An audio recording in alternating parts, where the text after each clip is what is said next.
Կին Ավանեսյան խնդրենք ներկայացնել, թե համաճարակային իրավիճակում են այս բանին, նախորային ներկայացնեք, որ դպրոցների հետ կապված բավականին լուրջ է խնդրում, եթե 20%-ից ավելի բացակայություններ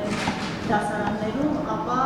նաև հեռավար ուսուցման կասեն աշակերտները։ Ուզում եմ հասկանալ, թե այս բանին ինչ իրավիճակի կան արդյոք դպրոցներ, որոնք այս վիճակով պայմանավորված անցել են հեռավար ուսուցման։ Տեսեք, ունենք ակտիվացում սուրշնչական վարակների մասով, թե ամբուլատոր օղակում դիմելիության և թե հիվանդանոցային, իհարկե մեր հսկողության տակ է և ամենօրյա մոնիտորինգ ենք իրականացնում, թե դուրս գրված, թե նոր դեպքերի մասով։ Իհարկե մենք աշխատում ենք մեր կրթության գործընկերների հետ գործարկելու այս մեխանիզմը, որ այն դասարանները, որտեղ բացակայությունների թիվը 20%-ից ավել է, ապա նրանք հնարավորություն ունեն անցնելու հեռավար դասապատրաստման։ Պետք է նշեմ, որ ամենօրյա բացակայությունների թիվը ևս մենք իրար փոխանցում ենք և աշխատում ենք դպրոցների հետ։ Այս պահի իրավիճակով չեմ կարող ասել, քանի դասարան է անցել հեռավար կրթական պրոցեսի, բայց նորից եմ կրկնում, դասապրոցեսների հետ կապված որոշումները կայացվում են հիմնվելով իրավիճակի վրա և մենք այս պահին չունենք այն համաճարակային իրավիճակը, որ դիմենք ընդհանուր դասապրոցեսի կանգնեցմանը։ Հիմա սա սեզոնային է, ինչով է։ Այո, Ժորժ ջան, անցյալ տարվա օդի աղտոտվածություն, ինչպես գիտեք, Հայաստանի Հանրապետությունում եւ մասնավորապես Երևանում արդեն վտանգավորության շեմը հատել է, սա ևս է որոշ բժիշկների կարծիքով պայմանավորված կարող է լինել։ Դե տեսեք Ժորժ ջան, սրանք տարբեր բաներ են։ Վիրուսային հիվանդությունները կապ չունեն օդի աղտոտվածության հետ։ Վիրուսային հիվանդությունները ուրեմն սեզոնային տրամաբանությամբ սկսում են ակտիվանալ նոյեմբերից մինչև հունվարի վերջ ակտիվ շրջանն է եւ մենք համեմատական ենք տանում նաեւ նախորդ տարվա ուրեմն թվերի հետ, ըստ էության շատ փոքր շեղում ունենք անցյալ տարվա սեզոնային գրիպի ակտիվացման ցուցանիշներից։ Փոքր ավելացում ունենք, բայց այստեղ էլ պետք է տեսնենք, որ անցյալ տարի ավելի շուտ էր սկսվել ակտիվացման գործընթացը, այսինքն մենք նոյեմբերի սկզբից արդեն բավականին ակտիվացում ունեինք, այս տարի մի փոքր ավելի ուշ են այս վարակները շրջանառվել։ Նշեմ, որ այո, շրջանառվող շտամը H3N2-ը ունի սպეციფიկ ատիպիկ է եւ ջերմության բարձրացում, կայուն ջերմություն է առաջացնում մանավանդ մինչև 18 տարեկանների մոտ եւ նորից շեշտադրում եմ, որ եթե չունեք ախտանշաններ, ապա խնդրում ենք մանավանդ ռիսկի խմբերին անպայման պատվաստվել, որովհետեւ մեր ցուցանիշները նաեւ ցույց են տալի պատվաստված անձինք կամ չեն վարակում կամ վարակվելու պարագայում շատ թեթև են տանում ախտանշանները։ Իսկ ովքեր են հիմնականում տարիքային խոցելի համարվում երեխաները եւ այս շտամի հիվանդացության մասով էլ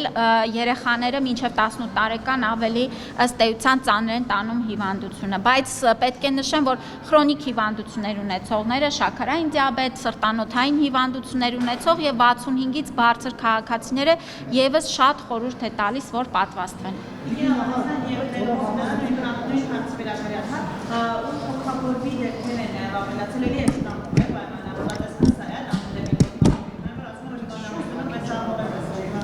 Թոքաբորբեր հանգեցնում է ոչ միայն այս շտամը, այլ շրջանառվում են նաև այլ վարակներ եւ այո, մենք դիտարկում ենք նաև հիվանդանոցային օղակում թոքաբորբերի ցուցանիշները, բայց որևէ այսպես ահագնացող կամ մտահոգություն առաջացնող պատկեր այս պահին չունենք։ Չընկնի ջարդվի։ Տիկին նախարար, իսկ տեղեկությունները, որ ինչ-որ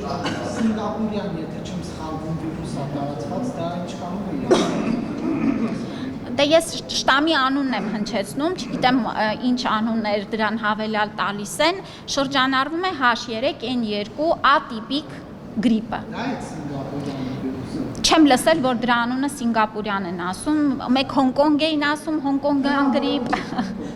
Հա, դե տարբեր բրենդներ են տալիս։ Տիկին Ավանեսյան, ես այս վիրուսների ֆոնին մի հարց կար, որ էլի շատ բարձրացրեցին տարբեր քաղաքացիներ, ես կուզեի դուք դրան անդրադառնեք, խոսքը առաջին էկվիշոպնության տրամադրման է, երբ որ հիվանդը երեխային տեղափոխում է հիվանդանոց, ոչ թե պոլիկլինիկա, այդ հիվանդանոց եւ այդ խորհրդանոցությունը վճարում է ենթադրում, կարծեմ 10,000 դրամ չգիտեմ բոլոր տեղեկություններ թե ոչ։ Ինչ որ մի փուլում այս վճարումը չկա, չգիտեմ, չէին վերցնում թե ոնց էր, բայց չկար։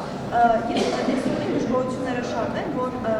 այդ դեպքում ինչպես ենք ասում, որ մինչև 18 տարեկանների բուժօգնությունը անվճար է։ Հնարավոր չէ սա առաջին օղակ առանցացնելու դա փոխվի եւ իսկապես Չէ, հնարավոր չի, որովհետև դա ճիշտ ուղի չի։ Տեսեք,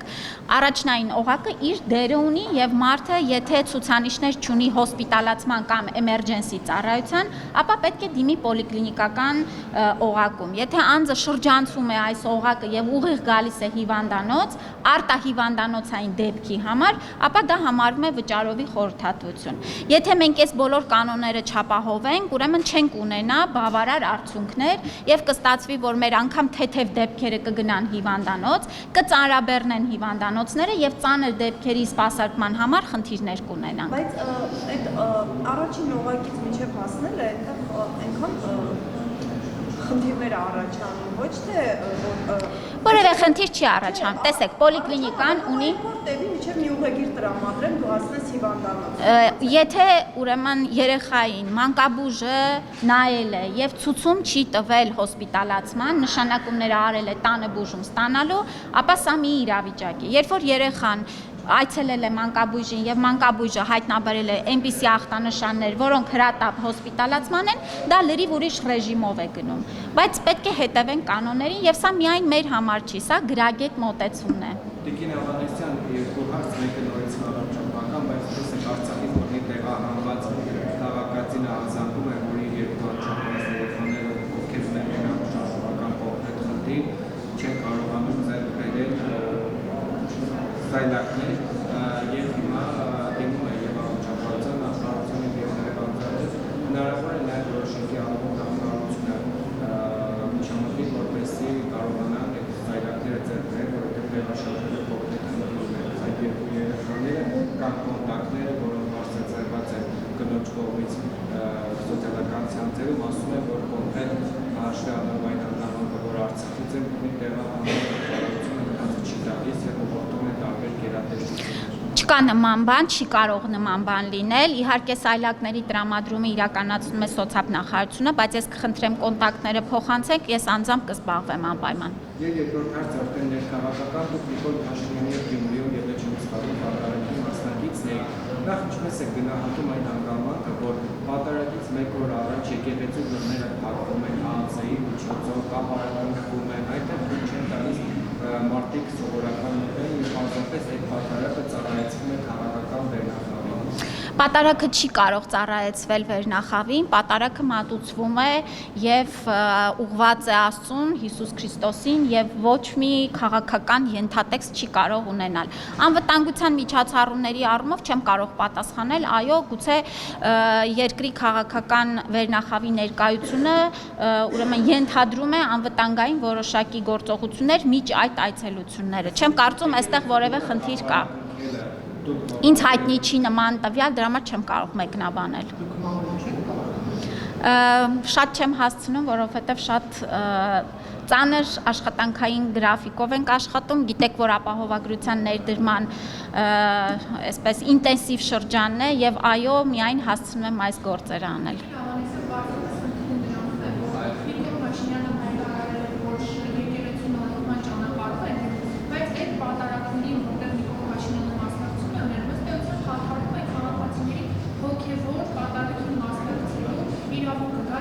Որ իրավունքը։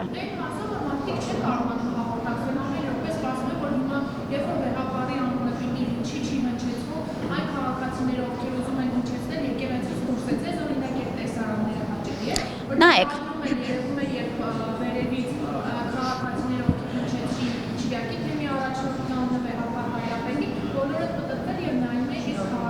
Բոլորը չէին պատտվել, ես իմ մասին կարող եմ խոսել, որ ինչպես ընթացքը գնում էր պատարագի, այդպես էլ գնում էր։ Այո, որոշ քաղաքացիներ փորձում են նաև այսպես քաղաքական ուրեմն ենթատեքստ ունեցող հայտարարություններ բարձրաձայնել եկեղեցու ներսում, ինչը նաև պատարագը շեղելու եւ դրանից հայացքները տանելուն է ուղղված։ Կարծում եմ, որ այս սադրիչ գործողությունները իհարկե հաճելի չեն, բայց նաև ըստ էության հայկական իշխանությունը շատ տոլերանտ է վերաբերվում այս ամեն ինչին եւ մեր քաղաքացիների ոչ մի իրավունք չի խափանվում։ Այլ հակառակը, ես նշեմ, որ քաղաքացիների վերաբերմունքը եւ այն, որ նրանք մի կնոջ պատմություն էր, ես այնտեղ ներկա եմ, երբ որ այդ կինը կիսվում էր, որ ասում է 75 տարվա մեջ առաջին անգամ եմ գալիս եկեղեցի։ Շատ այլ մարդիկ ասում են, որ առաջին անգամ է, որ գալիս են մասնակցում են պատարագին, որովհետև հասկանում են, որ այս հոգևոր նորոգման ճանապարհին հավատում են եւ աջակից են։ Ձեր ասած այդ հոգևոր ճանապարհը, ինչպես նաև որպես հայ բարձրացնում է որոշ հոգևորականների բարձրաստիճան այդ թվում եւ կաթողիկոսի ուսակցության կատարելու վերաբերյալ, բայց միաժամանակ նաև մարդիկ գործակետներ, շարքային քաղաքացիներ ասում են, որ եկեղեցին Նիկոլ Փաշինյանը իր ասացավ ապրելու ճանապարհում է մի շարք այլ հոգևորականների հետ, ովքեր եւս որոնց վերաբերյալ եւս ոչ միայն մամուլում, այլ ազատ Նիկոլ Փաշինյանի կողմից եղել են բարձրաձայնագրերով հավասար քոչարանի վերաբերյալ հիշում են նրա հետի ելույթը Բենթլի սիրուհիներ ունենալու, երեխաներ ունենալու, նաև մի քիչ առաջ տելեգրամյան ալիքներից մեկում տարածվեց նույն Նիկոլ Փաշինյանի համար պատարագ մատուցած հոգևորականը ներողություն ստրիպտիզ ակումբում։ Ես կարծում եմ, որ տեսեք նույն ուրեմն Կճոյանի Սրբազանի կողմից որոշակի դիրքորոշում է արտահայտվել եւ զղջման եւ սա էլ պետք է գնահատել, իսկ հաջորդիվ տեսեք շատ հետաքրքիր է, որ դուք միայն երեխայի փաստը ֆորում է Բենթլին է անհետանում։ Ես ասում եմ այն ինչ Ես նշում եմ այն, ինչ որ ինձ հայտնի է եւ ես նման դիրքորոշում տեսել եմ մամուլում։ Իսկ հաջորդիվ ձեր կողմից նշված հարցերը ես կարծում եմ հենց հոգեվոր նորոգման ընթացքը հենց դրա մասին է։ Եվ շատ մեծ նաեւ քաջություն է պահանջում այս մարդկանց կողմից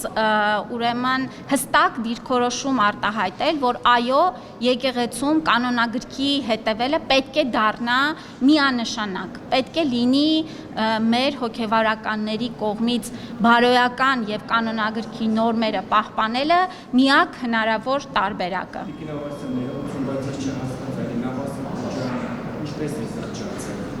Եթե ծանոթանաք իր կողմից ներկայացված եւ ոչ միայն իր, այլ այլոց կողմից ներկայացված նյութերին կտեսնեք։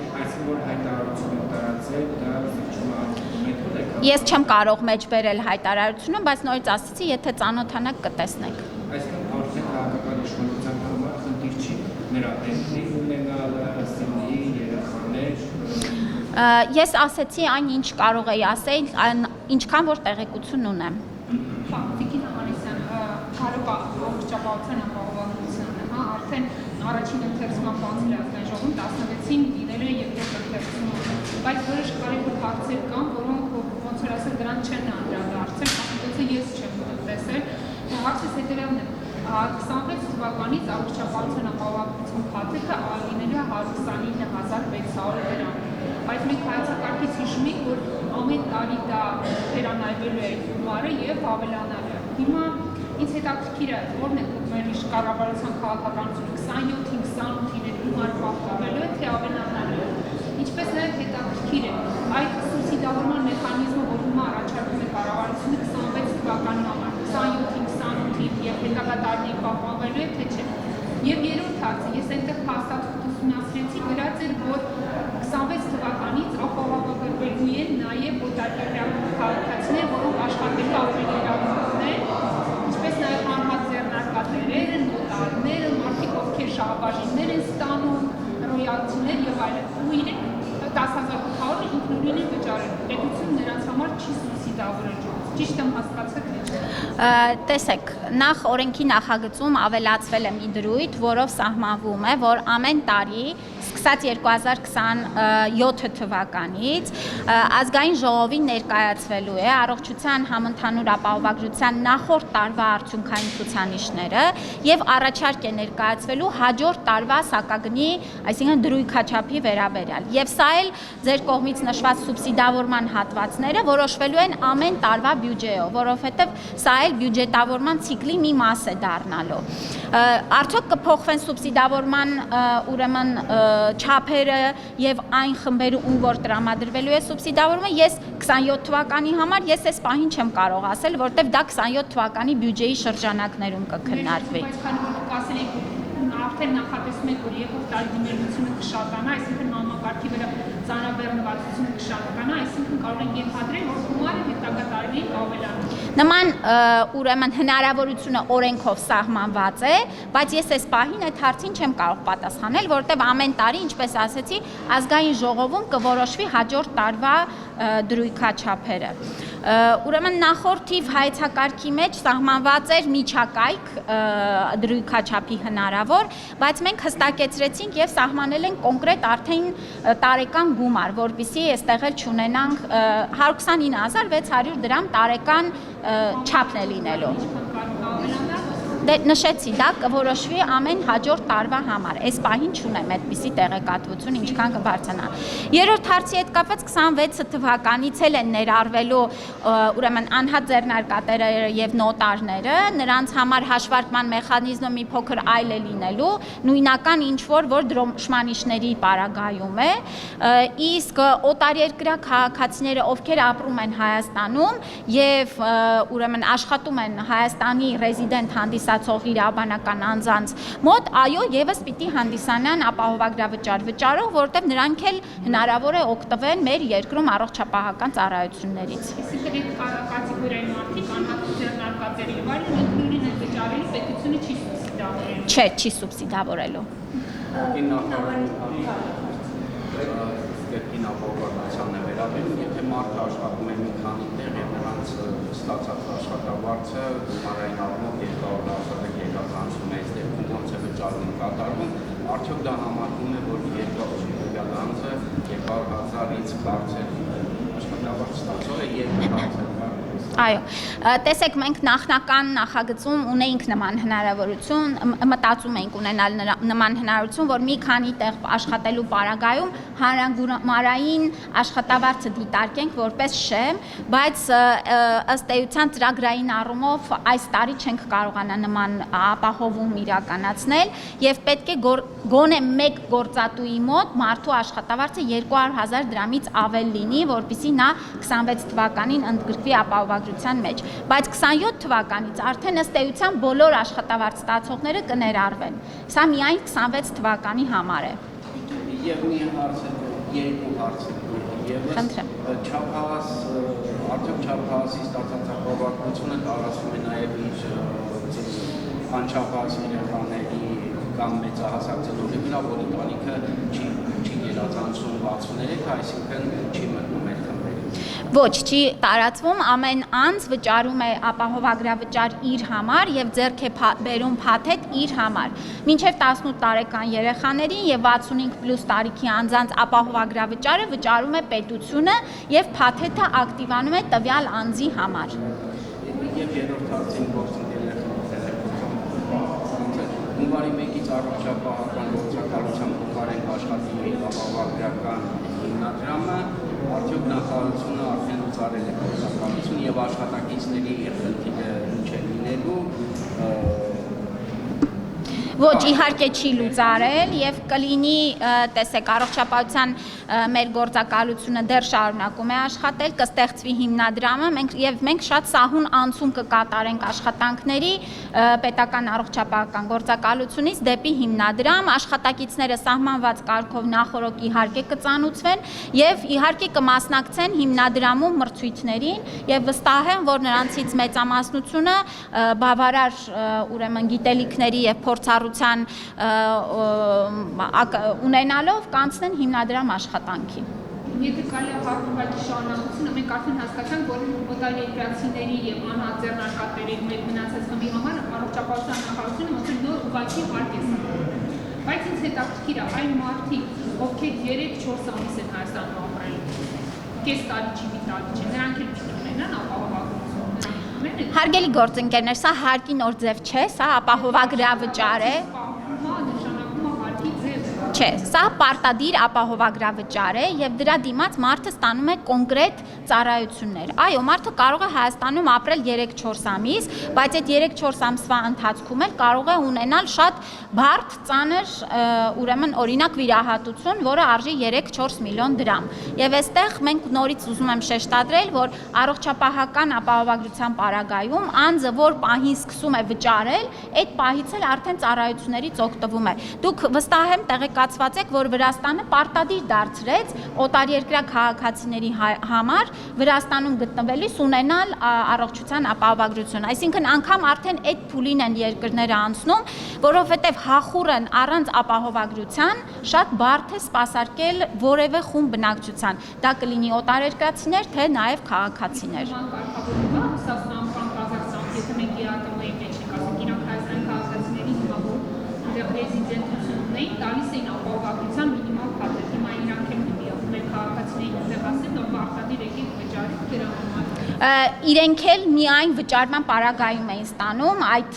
իրենց երկրի համապատասխան եւ եթե տվյալ երկիրը սուբսիդավորում էր,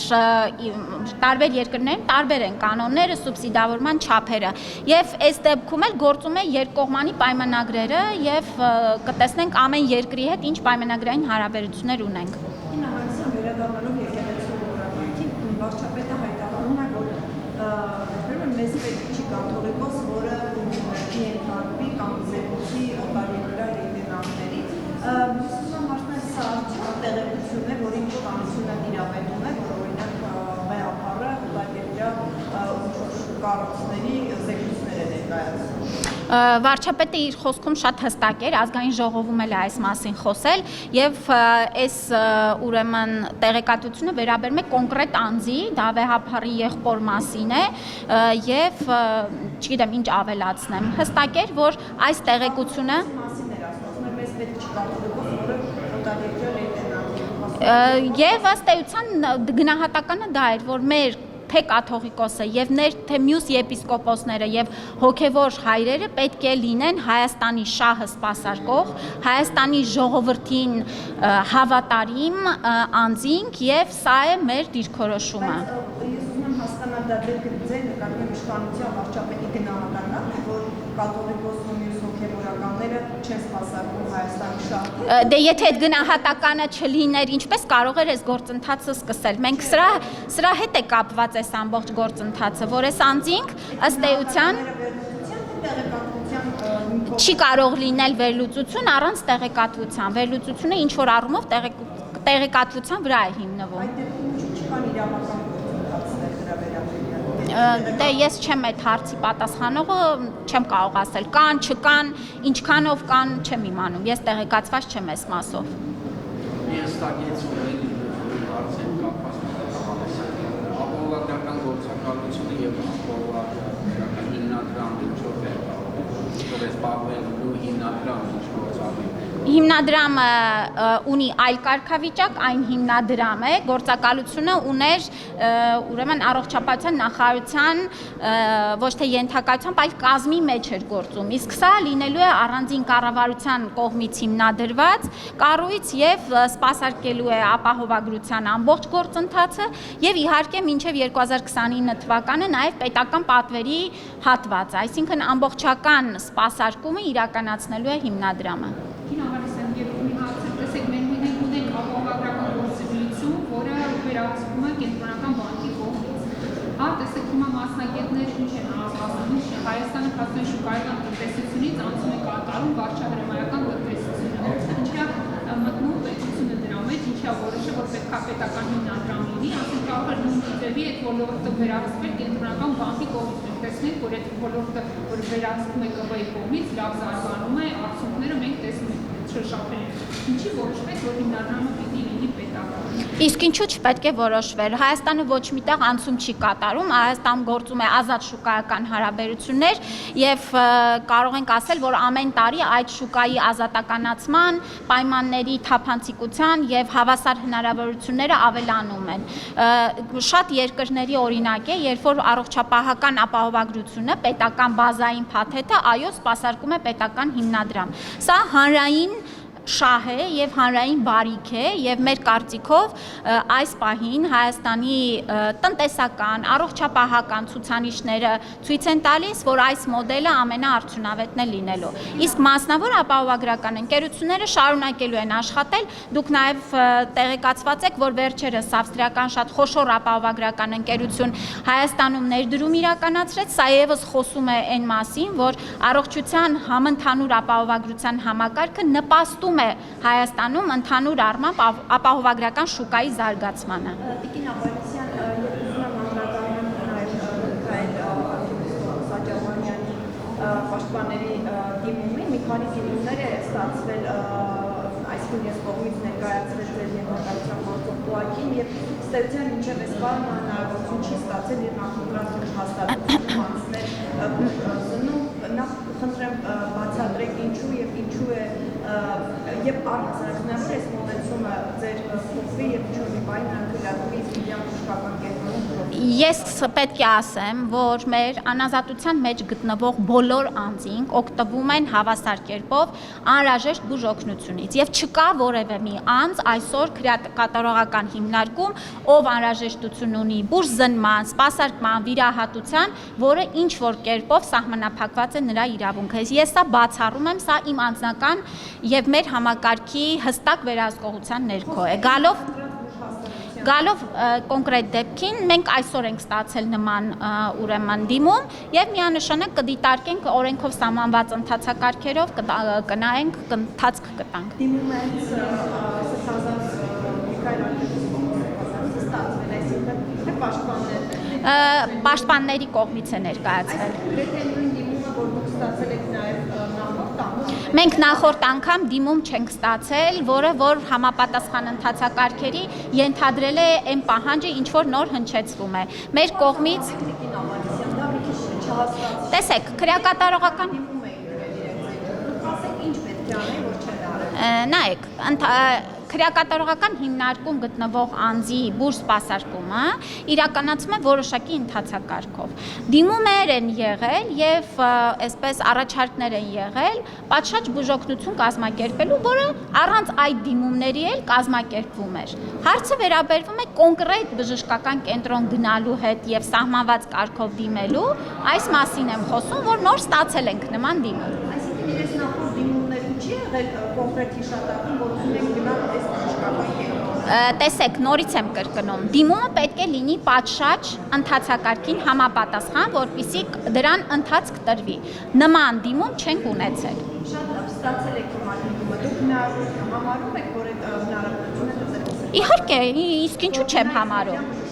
Միանշանակ ինչու ոչ, ես նման հնարավորությունը չբացառեցի։ Գիտեք ինչ, որովհետև իրենց պաշտպաններից մեկը ասում է, որ ձեր այդ կոակի աշխատողներից մոտեցել է